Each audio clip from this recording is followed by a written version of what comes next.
The iPhone 14 lineup was just announced, and many are waiting eagerly for the first units to arrive. Given that general availability begins on September 16th, there is still some time before reviewers get a chance to test the new iPhones, and the iPhone 14 Max and 14 Max Pro in particular.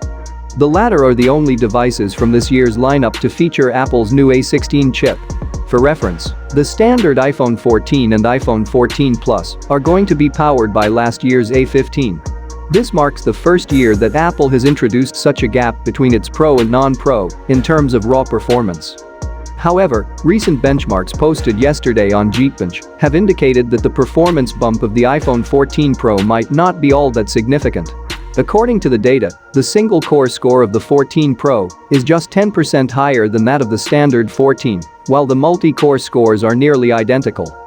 However, a new set of benchmarks from today showcase a more significant gap in multi-core performance between the A16 and A15 chipsets. Prominent leaker Ice Universe shared the data via a tweet.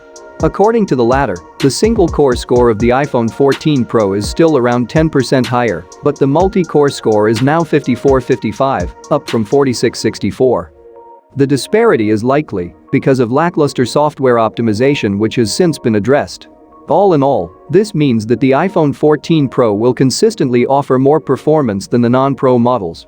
Whether that will make much of a difference in the real world remains up for debate. It should be noted that Apple itself has asserted that the main improvements of the A16 over its predecessor are not in raw performance per se, but rather in power efficiency, image processing, etc. Benchmarks are not everything, especially when it comes to the iPhone.